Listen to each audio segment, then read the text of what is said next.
Good morning बच्चों, how are you? Myself Vijay sir. आज मैं आपको फ्यूचर कंटिन्यूअस टेंस के बारे में बताने जा रहा हूं। फ्यूचर टेंस, जैसा कि आप जानते हैं कि कोई भी कार्य का जो होने का बोध होता है वो भविष्य में होता है। तो मैं अपने पिछले वीडियो के माध्यम से आपको सिंपल फ्यूचर के बारे में बताया था, फ्यूचर इंडेफिनिट, और आज मैं आपको फ्यूचर कंटिन्यूअस टेंस के बारे में बताने जा रहा हूं। तो सबसे पहले जो हम लोग पढ़ते आ रहे हैं कि कौन सी टेंस की जो पहचानने की क्या तरीका होता है उसके बारे में आप देखेंगे। तो सबसे पहले हम इसके पहचान के बारे में चर्चा करते हैं कि जिस हिंदी वाक्य के मुख्य क्रिया के अंत में रहा होगा, रही होगी या रहे होंगे, इसमें क्या होता है कि कार्य करने का जो बोध होता है वो जारी रहता है, और कौन सा समय में, फ्यूचर में जारी रहता है। क्लियर? तो जिस हिंदी वाक्य के मुख्य क्रिया के अंत में क्या रहेगा? रहा होगा, रही होगी एवं रहे होंगे। ठीक? तो ऐसे वाक्यों को हम क्या कहेंगे? फ्यूचर कंटिन्यूअस टेंस कहेंगे। एग्जाम्पल जैसे वह बाजार जा रहा होगा, तो ये आपका है पहचानने का तरीका। एक उदाहरण के साथ भी मैं आपको बता दिया। क्लियर? अब आइए इसको बनाएंगे कैसे। तो रूल हमने यहां लिख दिया है। रूल क्या है आपका?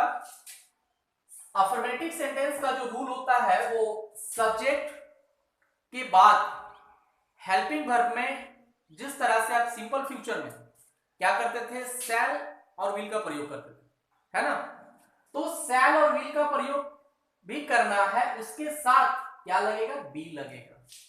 किसमें? फ्यूचर कंटिन्यूअस टेंस में हेल्पिंग वर्ब के साथ शैल विल के बाद, चूंकि जो हेल्पिंग वर्ब हमारा है शैल और विल, इसके बाद बी का प्रयोग करते हैं। और जैसा कि आप जान रहे हैं कि कोई भी कंटिन्यूअस टेंस जो होता है, काम जिसमें जारी रहता है, उसमें वर्ब फोर का ही प्रयोग होता है। तो यहाँ पे हम लोग क्रिया का चौथा रूप सीधी सी शब्दों में आप जान लें कि subject plus shall will plus be plus V four plus object. आप जान रहे हैं कि इसके बाद नेगेटिव सब्जेक्ट प्लस, देखिए shall not, shell plus not को हमने सेंट कर दिया है, विल प्लस नॉट को ओंट कर दिया है। तो सब्जेक्ट प्लस सेंट या won't plus V four plus object. Interrogative में जैसा कि हम बनाते हैं, कोई भी इंट्रोगेटिव शब्द जब होता है, कोई भी इंट्रोगेटिव सेंटेंस जब हम बनाते हैं, तो क्या करते हैं कि सबसे पहले जो सब्जेक्ट होता है, सब्जेक्ट के पहले हम क्या लाते हैं? उसका हेल्पिंग वर्ब लाएंगे। क्लियर? तो हेल्पिंग वर्ब हमारा कौन है? शैल और विल। इसके बाद सब्जेक्ट दे दिए हम, सब्जेक्ट के बाद बी जो देते आ रहे हैं, चूंकि कंटिन्यूअस में आपको बी देना है। इसके बाद बी फोर प्लस ऑब्जेक्ट। इसके बाद आप देखेंगे इंट्रोगेटिव प्लस नेगेटिव, सेंट या ओंट। चूंकि नेगेटिव है तो हमने इसको इंट्रोगेटिव ये क्या किए कि सब्जेक्ट के पहले ही लिख दिए। तो सेंट या won't plus subject plus V four plus object. उसी तरह से इंट्रोगेटिव विद डब्ल्यूएच वर्ड है और interrogative plus negative with WH word है। तो एक बार देखिए डब्ल्यूएच, एक बार इंट्रोगेटिव प्लस डब्ल्यूएच वर्ड में क्या करेंगे आप? इस रूल के आधार पे बनाएंगे। जैसे देखिए हमने केवल क्या लिखा है, यहां पे आपको करना है WH word plus shall will करना है। उसके बाद इस रूल के आधार पे यहां पे आप लिखते हैं WH word plus shall will.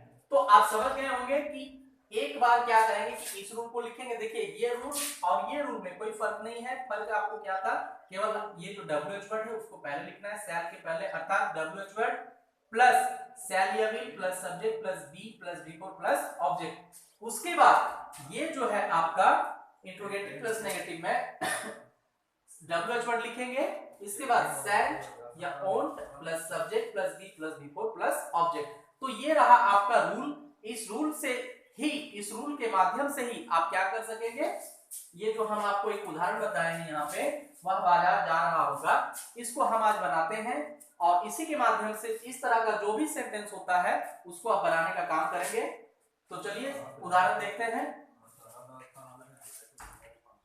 देखिए